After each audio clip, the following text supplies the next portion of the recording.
We're having a good time around here. Since really Thursday night last week, and I was saying to Carol today that it had never occurred to me that the Father would throw a party. You know, did that ever occur to anybody here? I know the angels party when someone comes into the kingdom, and we've had a lot of that. So the angels are rejoicing and everything, but to really party down here, I don't know. It's just kind of, we get so religious, don't we? We just don't think of God as someone who really wants us to have fun. And we've just been carrying people out of here all week and rolling them into their car and all that kind of stuff. We got some good stories. John, are you going to tell your story tonight? Yeah, part of it. He sort of is. Peter's here, I think. But Pete, why don't you come on up? Randy, come on up. And I don't know how we're going to do this, but we just got a few things to do. And there's really no announcements, except we're going to do this again tomorrow night if you're into it.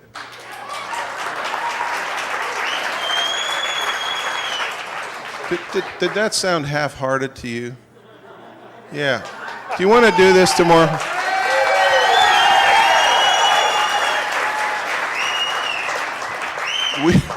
We had a meeting for the pastors. The Vineyard guys get together every 2 months as a rule, and we had coordinated this when Randy was with us, and so we got together in the morning, and then it was held over. We kind of took a lunch break and came back and did it again.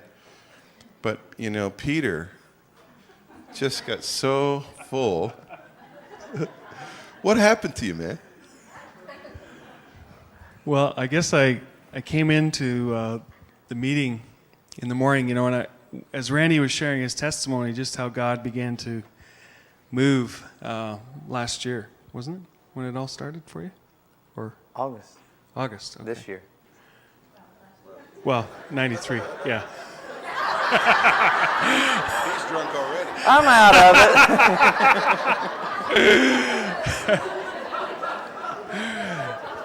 it. You write on your checks 93 too, right? But, he was kind of at an all-time low.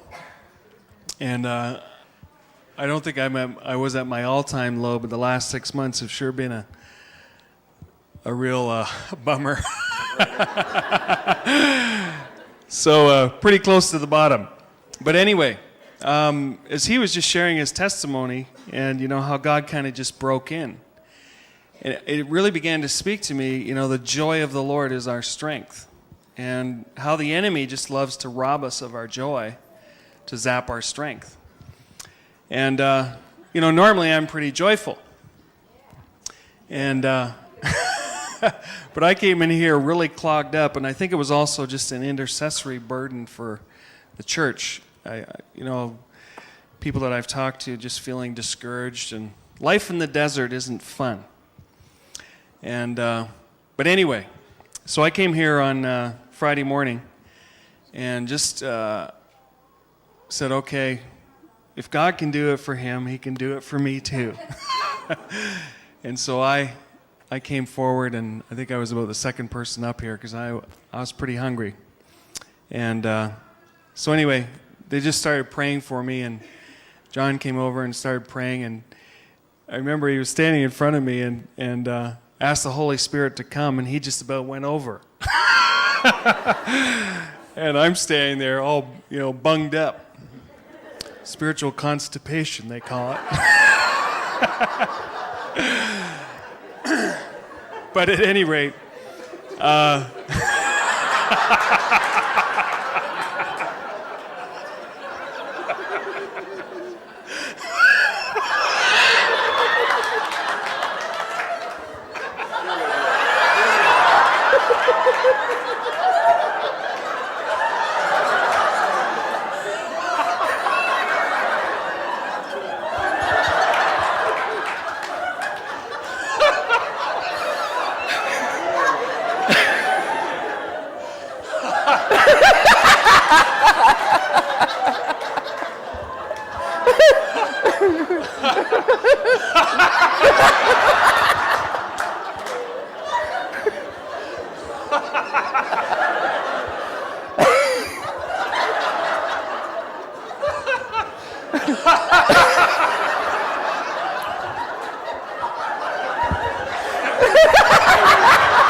drink it, Peter. And then what happened?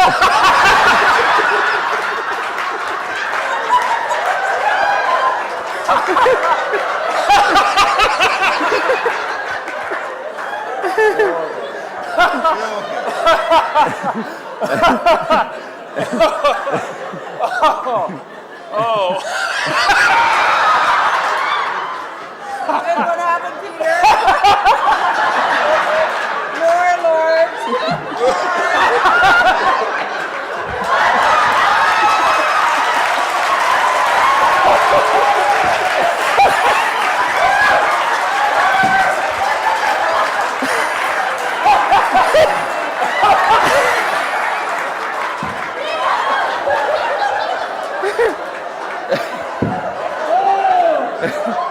Lord.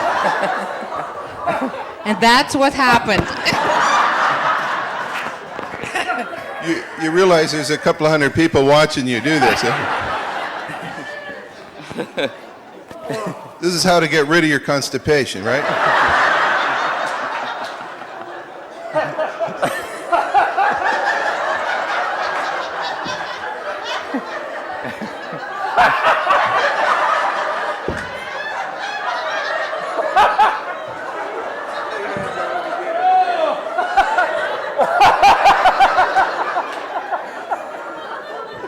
More. We're trying to figure out why they call this the laughing revival, you know?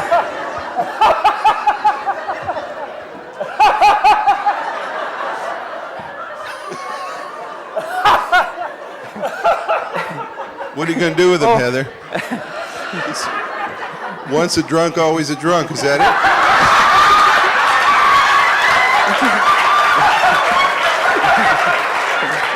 You know, if God can do this to a pastor, I think he can get anybody, don't you?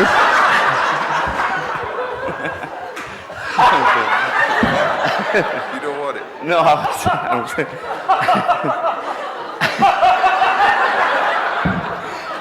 I told somebody last night, not let me forget to tell a story. I'm used to this. I preach over this in my church. Never did before until lately. Somebody says that's not reverent. No, reverencing is doing what God's doing. He's reverencing God right now. Those of you sitting out there like this are being very irreverent.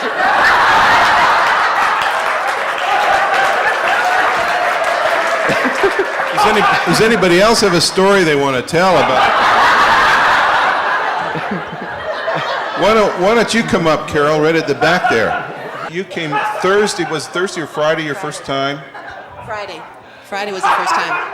And what was happening to you? Just tell the folks. Now let me see what happened Friday. Friday I went out cold. Now you got to remember that I used to be a nurse. I'm very sophisticated. I'm very self-controlled. Never anything improper. And you definitely don't act like an idiot. And so I watched all the happenings on Friday evening. In the morning, in my friend's house, I had seen angels dancing all over the place. And when I came to the meeting Friday night, I was very, very, very disappointed because God didn't do anything for me. So Randy was in the aisle. Wait a minute. She comes up and says, I'm disappointed. I said, what about? Nothing happened to me. I said, did you get prayer? No. How dumb can you be and still live, you know?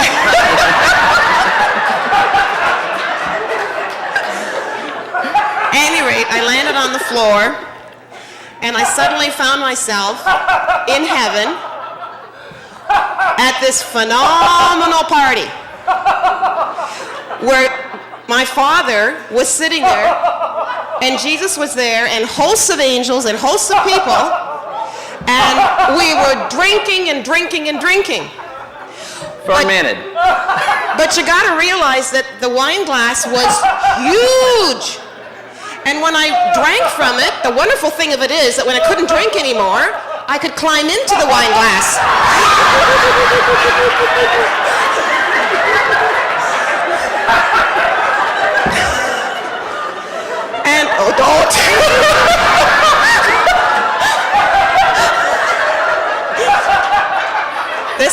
dangerous.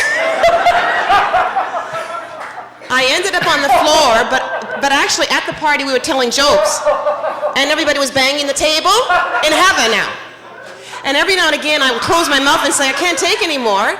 And they would open up my mouth and throw it in and say, more, more. But I didn't know it was these guys that were doing it.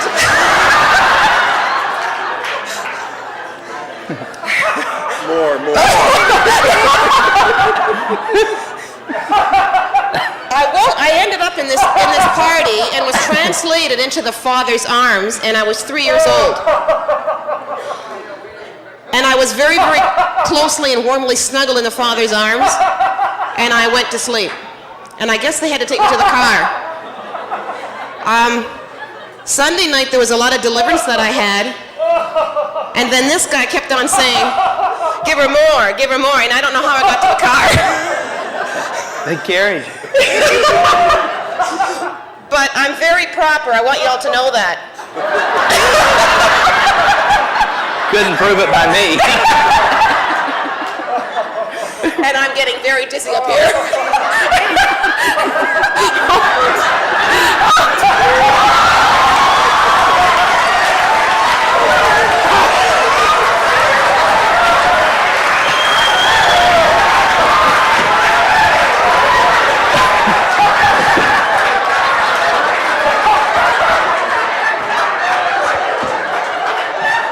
Can anybody vouch for this lady? Steve, this is your friend, right?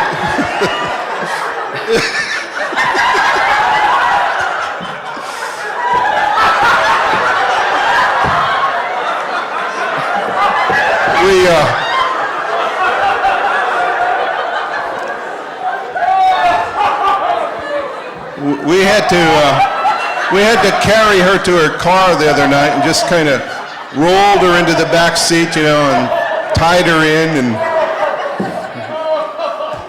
The best time is after 11. It really is. Things don't really break loose until after 11. I got one before. I want to share one thing. We need to tell you that, like what has happened here is when it comes to the ministry time, Randy's invited those who feel the Spirit of God on them to come up, and we've begun with those people, and it's kind of slowly building. And a lot of folks have to leave, and so by 10:30 or so, things are, there's only half the crowd here or so. But honestly, that is when it's like the Holy Spirit catches his second wind or something. And wham, it's just been amazing what God was doing, even last night.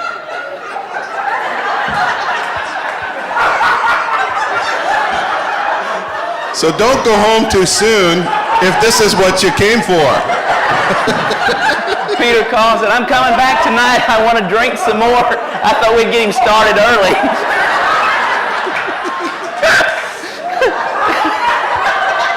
Phil. We really want to see all the pastors really get busted big time. In our region, we did this, and 13 pastors were there. Within the next 2 weeks, 10 of them, it happened in their church. It's happened in Peter's church Sunday night. Same stuff. People getting stuck to the floor for hours and shaking and trembling. And this is revival, people. Yeah. That's right. Give them a hand.